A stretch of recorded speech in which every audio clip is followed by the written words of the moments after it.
just got better, because The View is live. Ban backlash. Nationwide protests from airports to the SAG Awards. This immigrant ban is a blemish, and it is un-American. Did one of Trump's biggest confidants admit they're targeting religion? And it was the racially charged murder that had America taking sides. The parents of Trayvon Martin share the story you haven't heard about the tragic death of their son. Plus, View Your Deal's giving you the Big O. We partnered with vendors for half off Oprah's latest batch of favorite things. The hottest topics start right now with Whoopi, Sunny Hostin, Joy Behar, Sarah Haynes, and Jedediah Bila. Now, let's get things started.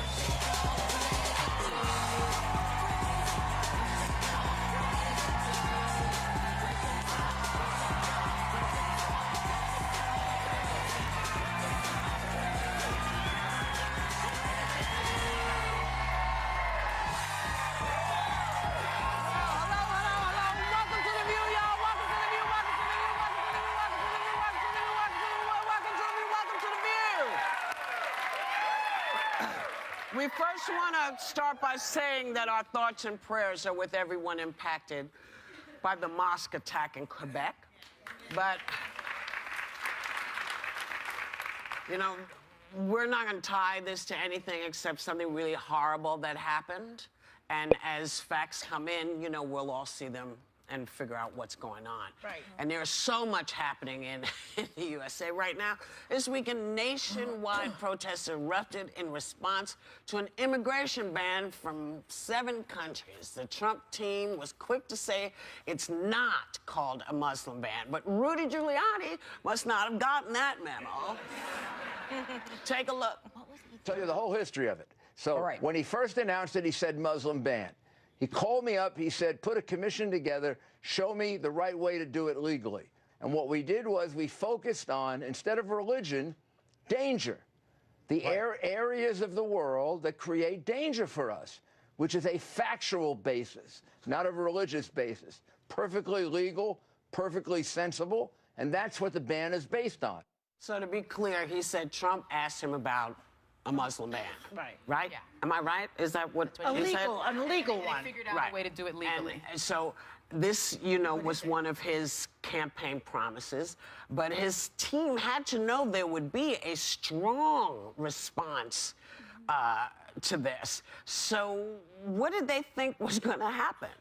I think the issue is that Trump himself initially referred to it as a Muslim ban, and then if you remember during the campaign, he had to walk it back and then say, no, I'm talking about areas that are hotbeds of terrorism in particular. But if you look at the language of the executive order, it's not a Muslim ban because he's talking about 7 countries. There's over 40 Muslim countries that are not on the list. And he's talking about 7 countries that were flagged by the Obama administration as problematic. Yes, but he never banned anybody. Let's just... Obama did not ban anybody. He identified... They were on a list. True, they were on the list as being an issue. And for me, when I looked at it, it wasn't shocking to me that an incoming president would look and say, these 7 countries are on a list for being a potential problem. Let's figure out why, and let's put a 90-day hold until we can figure out why, because the main issue is a lot of military generals have come out and said that it's very hard to figure out when you talk about refugees and when you talk about people who are coming into the country from hotbeds of terrorism.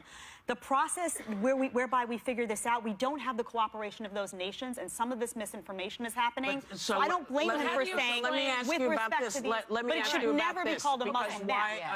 Because, you know, if you say, but if they're Christians coming in, they'll be able to get in quicker, and you're talking about a Muslim country, how are you not going to think that's a Muslim ban? I mean, they're not saying, listen, we're open for Jewish refugees from this Muslim country. We're not. It doesn't say we're looking for Coptic refugees from this country. It sounds like we're banning Muslims. And the other question I have is why do that when there's no proof that anyone in the last 10 years, with the exception... 1975. Okay, well, that I'm thinking, but I'm thinking the last 10 years, because people have a very short memory. So let's go 10 years back. Nobody from another country has come in here From any of those countries. From those countries. No illegal immigrant has come in here and shot anything up. It has all been homegrown terrorism. And so why aren't we looking at that? But there are 3 countries that are not on the list. Yes. Where they have come to this country. Yes. But Saudi Arabia, they were responsible for 9/11. Yes. But they're not on the they're not on this list. So how do you explain that? I can't explain it. They should. I mean, that doesn't make any logical sense. Because he has some businesses well, there, that could Trump. potentially That's be. why. We'll find out. In regards to your first thing about why they mentioned Christians, and maybe Jed can clarify this, what I read about the idea of that is they would give precedent to people that are being religiously persecuted, which would be the minority religion. But then why? But then why name it? Yes. Yes. Because this is, in my view, when I look at it, it really is a Muslim ban shrouded by this national security rationale is what he's done, and that's illegal because you can't. The First Amendment makes it very clear that you can't show preference for one religion over another. It's the very foundation of our Constitution. And so I think what's going to happen, and Whoopi, you know, I was emailing back and forth with Whoopi this weekend. I was horrified by what I saw, but I was so proud to be a lawyer this weekend because if you saw, they were on the front lines. They were setting up shop at airports. They were typing. I was getting emails from so many of my former federal prosecutor friends. They were like, if you're licensed over here, go to this airport, Sonny, do this, do that. It was really incredible. But I think that lawyers now are going to go back to court, going to go back to federal court, and basically say this is a Muslim ban and this is why. And they're going to show Rudy Giuliani's statement. And that's like Exhibit A. Exhibit A. The other question that I have is we have complained, right? They have complained on the right a lot to people sneaking into the country, so all these people who actually went the right route, green card, got all these things done. And they can't come in either. So that's a problem. To me, this is sloppy. And as much as they want to say, you know, we did this. You know, we knew what we were doing. It does not seem like they knew what they were doing. It's a little reckless. There are reports on that they didn't go through the proper channels of notifying people. I agree with you. When you talk about green cards, those are people who actually followed the legal mechanism. My husband has a green card. He can't leave the country? There should have been protections written in. When you put out an executive order, absolutely, they should have put protections in for people who have green cards. Those are people oftentimes that are, you know, interpreters. I mean, those are people that are very, very valuable in many ways. Because there are some interpreters and people that have pretty much, it would be a death sentence to go home because they're seen as traitors that are here. But instead of taking the time to ensure that those people were safe, those people have been, a lot of them have been sent back. Well, and sloppy execution of this, which might not have been thought through, can be the difference of life or death for some of these people that are being put All I know is everything that Donald Trump is doing is making the world a less safe place. That is the bottom line of this administration. Every single thing he's doing. And just on a personal note, I have been stress eating. I gained 2 pounds. From this annoying, whatever it is he's doing, the doomsday clock. More people in Canada now are going berserk. I mean, there's no place to go even. And there's not enough food to eat. My question was, is it not possible, if the Obama administration set these 7 countries up as targets for travel restrictions, is it not possible... That's a different thing. But they identified those countries. But here's my question. They didn't set them up for bans. If they identified it, if they identified those specific 7 countries, and you have a new administration coming in and saying, let's find out why this happened. Hold on to that thought. Okay. We'll be right back. Yeah. Coming up, celebs take a stand. A dozen stars used the podium at the SAG Awards to bash the immigration ban. But could this do more harm than good? Still ahead, Oprah's all over View Your Deal. We partnered with vendors for half off Oprah's latest batch of favorite things. Plus, the parents of Trayvon Martin open up about how the tragic death of their son exposed the racial divide in America, and if they think it'll get any better under President Trump.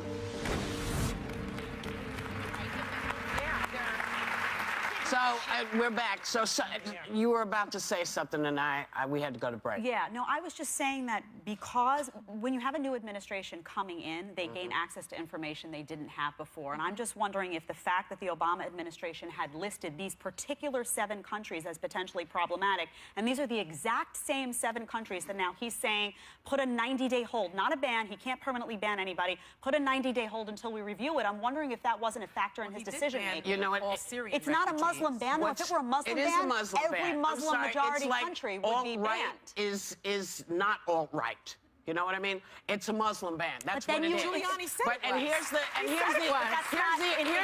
thing. How can we ban Muslims legally? But in action, Watch the if tape. you were going to ban all Muslims, you would ban all Muslims from Muslim-majority countries, and these are 7 Unless you countries. have business interests in those countries. Well, There's 40 countries. My curiosity. I'm just saying it doesn't match up. The biggest thing I was curious about was how Saudi Arabia did not make this list, or Pakistan. Yeah, Those two but I haven't heard an explanation. No, there isn't one. They're not going to give it either.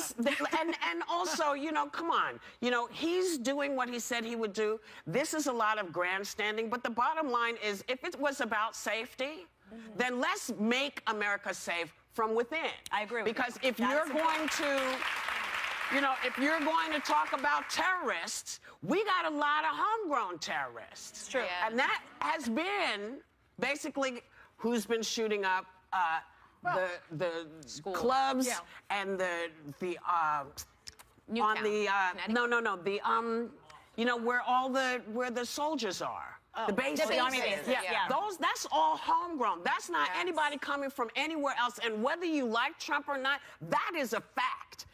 And just to say, I'm shocked that they do anything that, you know, Obama might have pointed out. As you know, they've not been very... they like to blame him. They blame him for they're everything. using him so, now. I mean, the bottom line is, But you know what? Here's the other, you talk to that point about how unsafe he's been. All of this banning that he's doing is recruiting more ISIS terrorism. That is the bottom line of this particular thing that he's doing.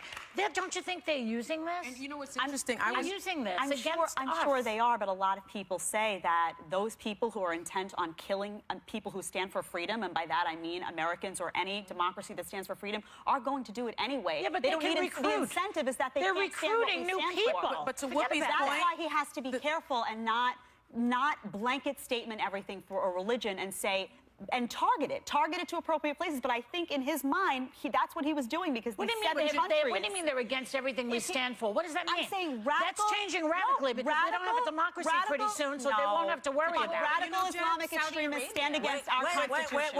Wait. I can't hear anything anybody's saying, so go ahead. Well, I'm responding to that they attack us because they hate what we stand for. What does that mean? We stand for freedom. Our Constitution stands for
Bannon is a political appointee. His job is a political appointee, and it's known that you don't want political appointees in those national security meetings because you don't want national security decisions to be based on politics. So conservatives had a problem when David Axelrod just sat in on some of those meetings. He didn't have a formal title, and it was with good reason. So I hope those same conservatives will now stand up and say this guy should not be in those meetings. Well, let's see. Can we hear him? Yeah. I'm waiting. I don't think it's a coincidence when he announced this, which was it was buried. It was buried on the weekend. We were all looking somewhere else. Friday afternoon around 4. So we got to start watching his ass at Friday afternoon at 4 o'clock. We'll be right back. Friday afternoon around 4. Next, Trayvon Martin's parents share the story you haven't heard about losing their son and gaining the strength to launch a movement to get real on race relations in America.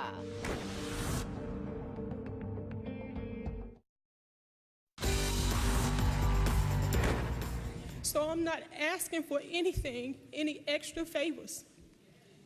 I'm just asking for what you would ask for as a parent.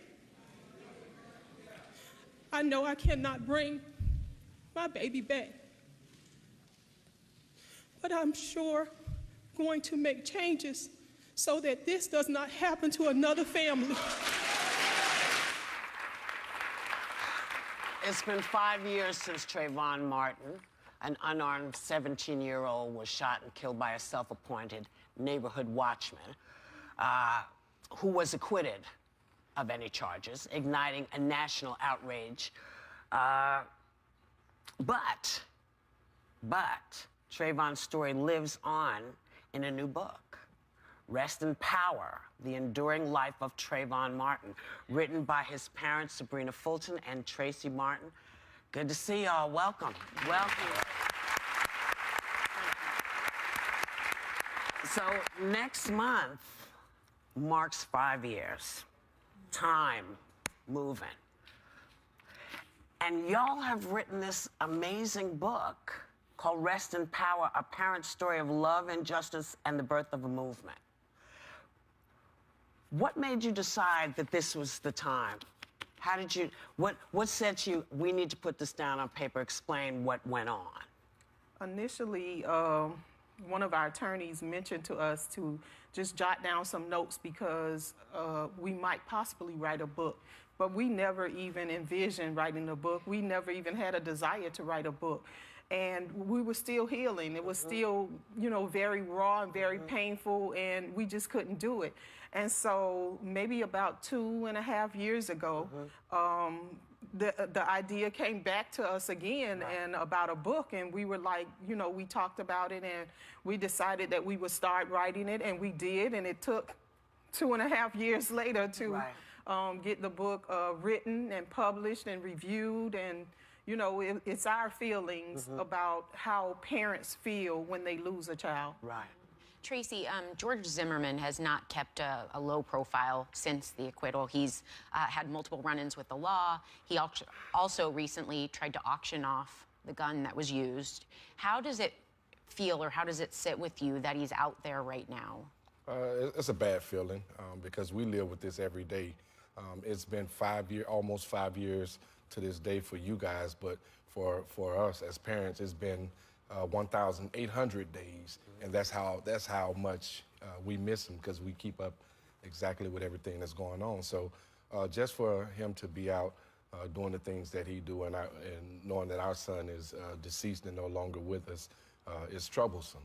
Yes. And Sabrina, you always said you wanted to find it in your heart to forgive. Do you still feel that way? I absolutely feel that way. I haven't gotten to that point yet to forgive because, like I said, even though the calendar says it's been 5 years, it doesn't feel like 5 years. There's still a big hole in my heart. And I'm not there yet. But I certainly know in order for me to move along with my healing, it has to be some type of forgiveness. But I'm just not there yet. I was in the courtroom with you guys every single day. It's good to see you again. I remember sitting in the courtroom, and Trayvon, your son, was painted out to be this thug in a hoodie, and I learned so many things about him. Can you share with our viewers who your son really, really is?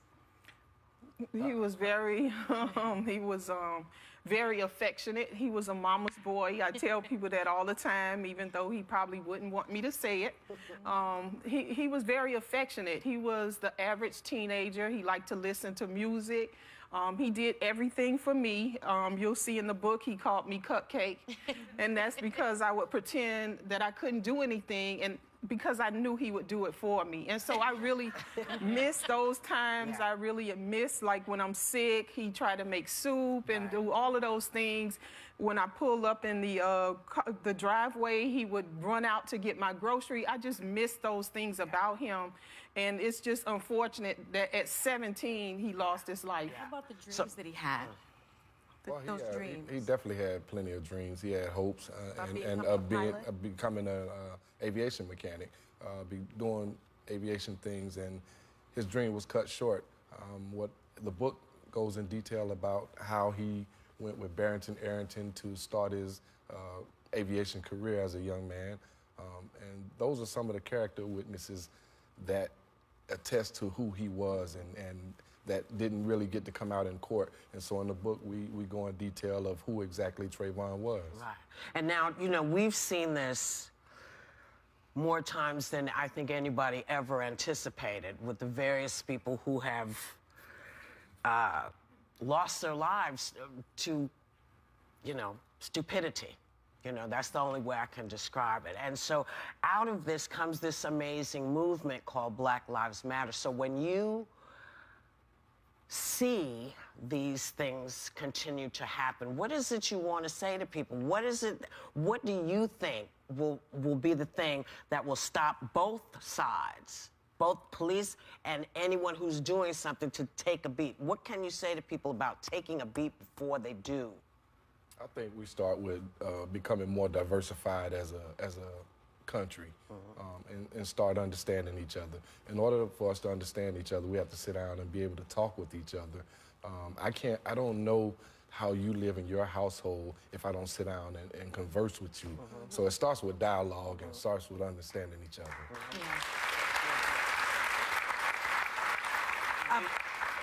I think we have to go a step further, too, and we need to put prayer back in this country. This country needs a lot of prayer. And so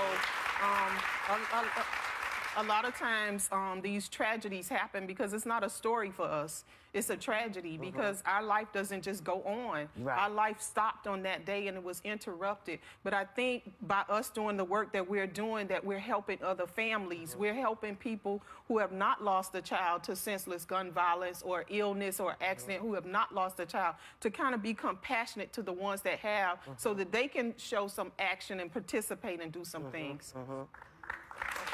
And you guys wrote this book, Rest in Power, to honor your son, but what else are you doing to keep his memory alive? Well, we're definitely very active with the foundation.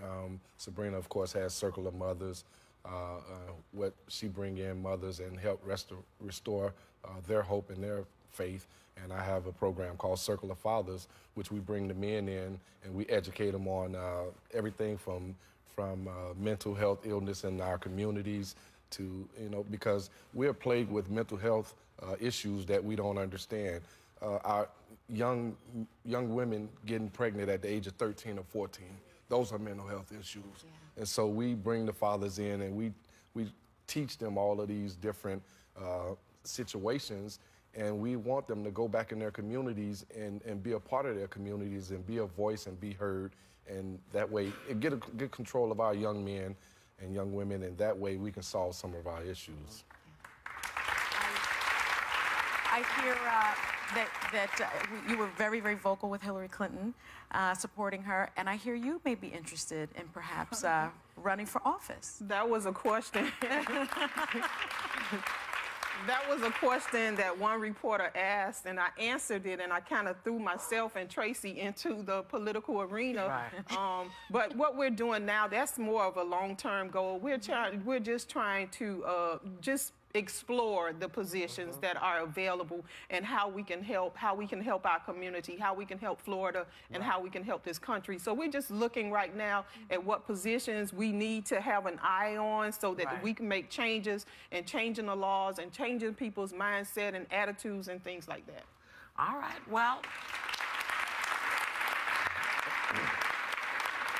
you know, unless we involve ourselves, this is never going to stop happening. Yeah. This is never going to stop happening unless we all make this decision. White, black, Asian, whatever color you can imagine, that's what we're talking about. Thank y'all for coming and talking to us. Rest in Power, The Enduring Life of Trayvon Martin is out tomorrow. And you know what, y'all? You're each getting a copy of this. Okay? You're getting a copy. We'll be right back.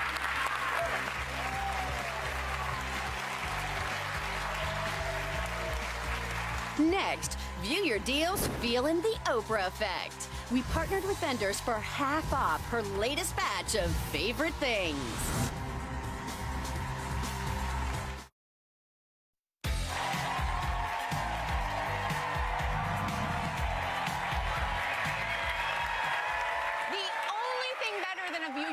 Is one with the Oprah seal of approval. And today we partnered with vendors for 50% off her latest batch of favorite things while supplies last. So here to show them off, welcome back the creative director of O Magazine, Adam Glassman. Thank you. Hi.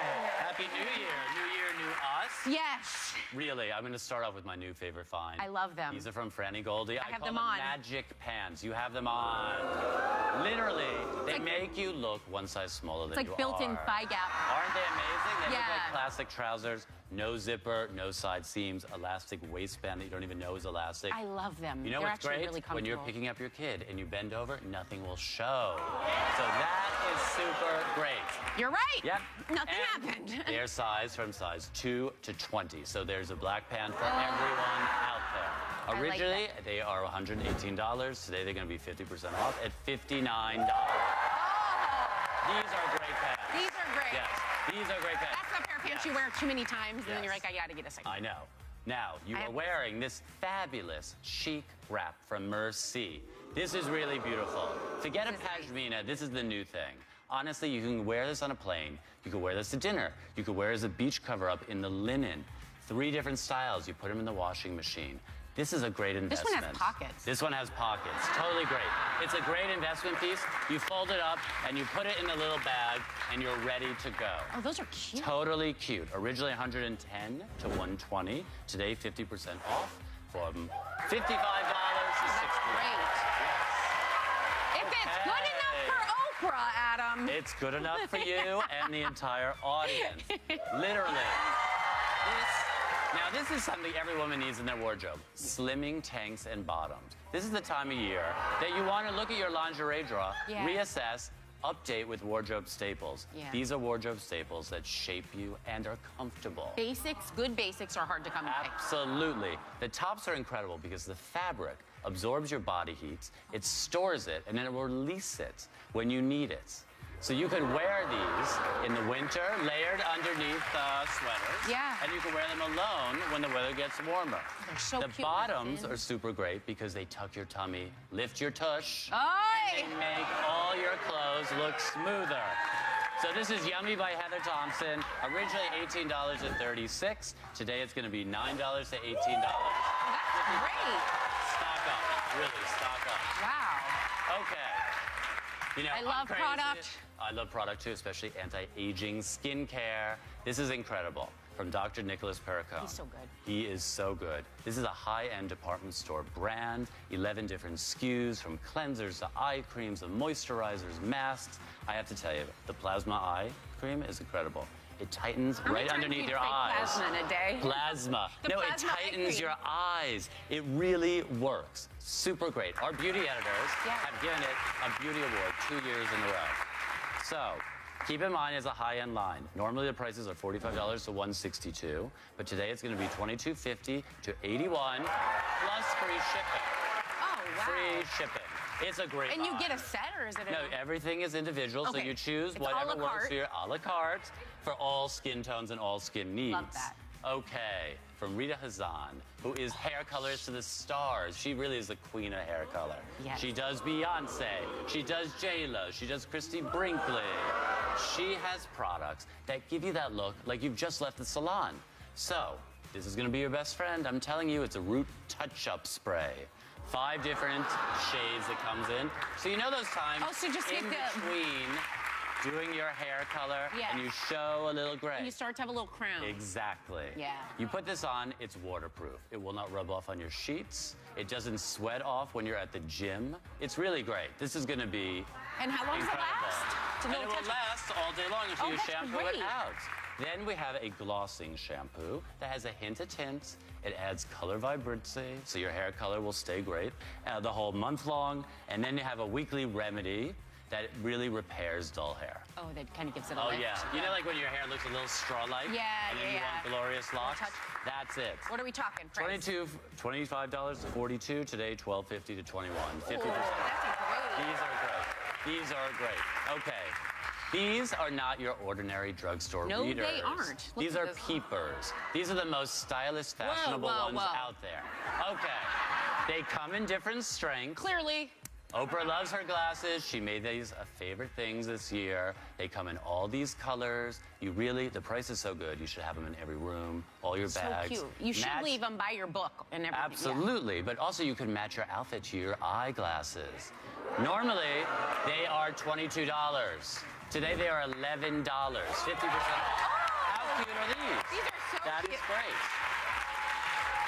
Totally great. Those are fun. Yeah. You Really definitely want to fun. match the right one for Totally, your eyes. yes. No, but you have something else, a little surprise I you're have a working little on. surprise because all summer long, Oprah and I worked on her new cookbook that's just out right now. And I have to tell you, this is more than a cookbook. It's really part memoir, part cookbook because we all know about Oprah's lifelong struggle with food. She loves bread. She loves bread, she loves pasta. But she's come up with recipes with some of her favorite chefs that do not deprive you.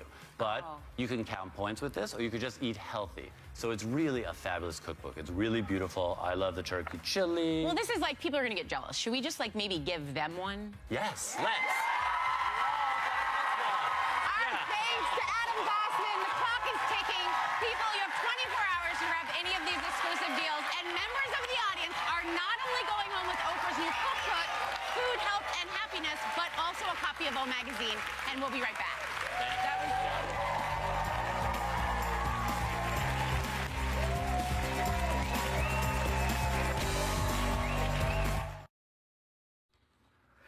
I said the head of Homeland Security would run the organization called Breitbart. I met Steve Bannon, Trump's chief strategist, and he did say the Nazis, not the Jews. Have a great day. Take a little time to enjoy the view.